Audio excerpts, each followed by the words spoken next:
नमस्कार दोस्तों, आप सभी का ज्ञान गुरु जी क्लासेस में हार्दिक स्वागत है। आज के इस वीडियो में हम हिंदी साहित्य के महत्वपूर्ण प्रश्नों को कवर करने वाले हैं और ये प्रश्न हर एग्जाम में पूछे जाते हैं। तो दोस्तों, वीडियो को स्किप न करते हुए वीडियो को अंत तक देखिएगा और वीडियो अगर अच्छी लगी तो वीडियो को लाइक कर अपने दोस्तों के साथ शेयर कीजिएगा तथा चैनल को जरूर सब्सक्राइब कर दीजिएगा। तो चलिए दोस्तों, हम लोग पहले प्रश्न की ओर चलते हैं और पहला प्रश्न है, पद्मावत किसकी रचना है? पद्मावत किसकी रचना है? दोस्तों, अगर आपको इस प्रश्न का उत्तर मालूम होगा तो कमेंट्स बॉक्स में जरूर लिखेंगे। तो इसका उत्तर क्या होगा? डी, जायसी, है ना। पद्मावत की रचना किसने की है? जायसी ने की है। तो इसलिए आपका सही उत्तर क्या होगा? डी, जायसी। दोस्तों, यहाँ पर एक और प्रश्न पूछेगा कि जायसी का पूरा नाम क्या है? जायसी का पूरा नाम क्या है? तो मलिक मोहम्मद जायसी। जायसी का पूरा नाम क्या है? मलिक मोहम्मद जायसी। अगला प्रश्न है, निर्गुण भक्ति काव्य का प्रमुख कवि है? निर्गुण भक्ति काव्य का प्रमुख कवि कौन है? दोस्तों, आपका सही उत्तर होगा सी, कबीरदास। दोस्तों, यहाँ पर एक और प्रश्न बनेगा कि सूरदास किस भक्ति धारा के कवि है? तो दोस्तों, सूरदास सगुन भक्ति धारा के कवि है। और तुलसीदास किस भक्ति धारा के कवि है? तो तुलसीदास भी सगुन भक्ति धारा के कवि है। दोस्तों, आप अपने पास एक कलम और कॉपी लेकर अवश्य बैठेंगे और जो एक्स्ट्रा प्रश्न बताया जाएगा उसको आप लोग अपने कॉपी में नोट करेंगे। तो दोस्तों, एक और प्रश्न यहाँ पर बनेगा कि केशव दास किस काल के कवि है? केशव दास किस काल के कवि है? तो दोस्तों, केशव दास रीति काल के कवि है। याद रखेंगे, केशव दास रीति काल के कवि है और इन्हें कठिन काव्य का प्रेत भी कहा जाता है। हाँ, केशव दास को कठिन काव्य का प्रेत भी कहा जाता है। दोस्तों, अगला प्रश्न है, पल्लव के रचयिता है? पल्लव के रचयिता कौन है? तो आपका सही उत्तर होगा ए, सुमित्रा नंदन पंत। पल्लव का रचयिता कौन है? सुमित्रा नंदन पंत। इसलिए आपका ऑप्शन ए सही है।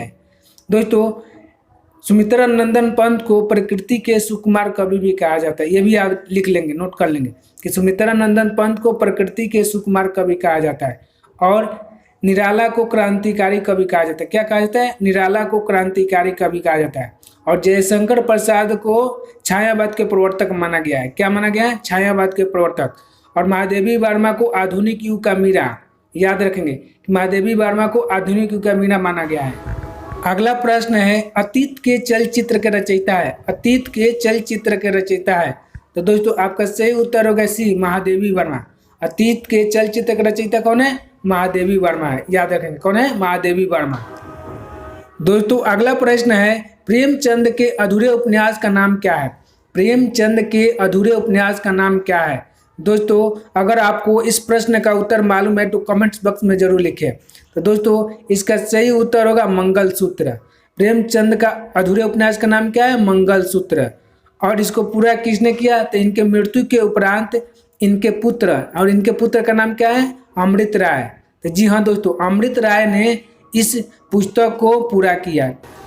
दोस्तों, गबन, रंगभूमि और सेवा सदन प्रेमचंद का ही उपन्यास है। क्या है? प्रेमचंद का ही उपन्यास है। गबन, रंगभूमि और सेवा सदन, ये तीनों उपन्यास जो प्रेमचंद का ही है।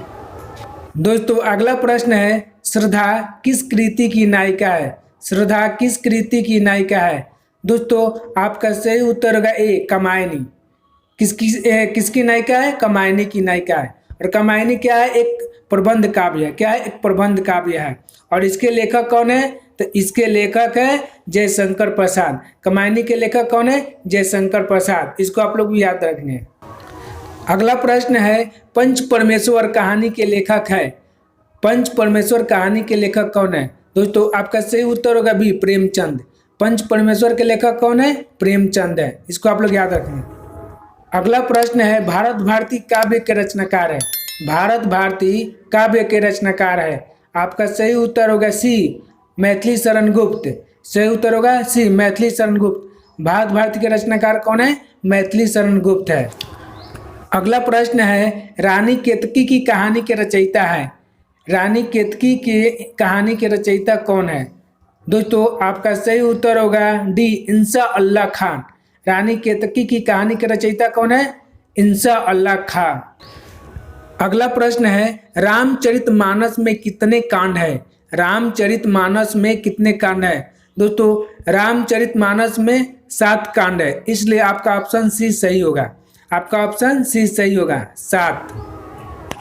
अगला प्रश्न है महाभोज की प्रधान समस्या क्या है। दोस्तों यहाँ पर क्या होगा, करता है नहीं होगा। महाभोज की प्रधान समस्या क्या है, तो दोस्तों आपका सही उत्तर होगा सी राजनीतिक समस्या।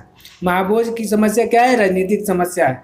दोस्तों यहाँ पर एक और प्रश्न बनेगा कि महाभोज के रचनाकार कौन है। महाभोज के रचनाकार कौन है, तो दोस्तों महाभोज के रचनाकार मन्नू भंडारी है। कौन है, मन्नू भंडारी है।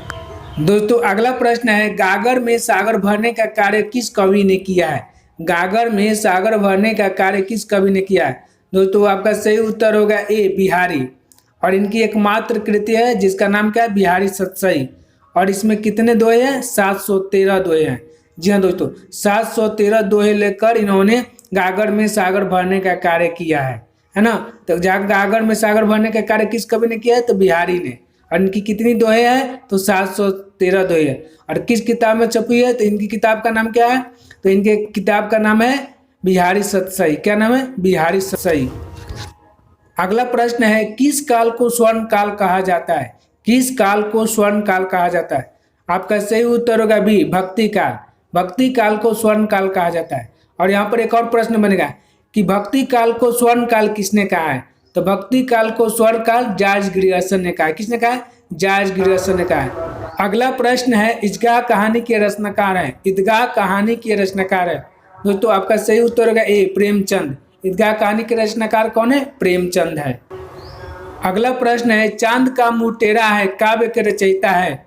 चांद का मुंह टेढ़ा है काव्य के रचयिता है। आपका सही उत्तर होगा गाजानन माधव मुक्तिबोध।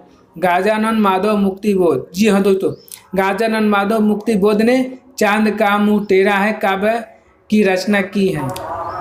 अगला प्रश्न है यामा के रचयिता है। यामा के रचयिता है। दोस्तों आपका सही उत्तर होगा सी महादेवी वर्मा। यामा के रचयिता कौन है, महादेवी वर्मा है। और इसी कृति पर इन्हें ज्ञानपीठ पुरस्कार मिला था। महादेवी वर्मा को यामा कृति पर ही क्या मिला था, ज्ञानपीठ पुरस्कार मिला था। अगला प्रश्न है रंगभूमि उपन्यास के रचनाकार है। रंगभूमि उपन्यास के रचनाकार है। दोस्तों आपका सही उत्तर होगा सी प्रेमचंद। दोस्तों यहाँ पर एक और प्रश्न बनेगा कि रंगभूमि उपन्यास के प्रमुख पात्र कौन है, तो रंगभूमि उपन्यास के प्रमुख पात्र सूरदास है। कौन है, सूरदास है। अगला प्रश्न है कलम की सिपाही क्या है। कलम की सिपाही क्या है।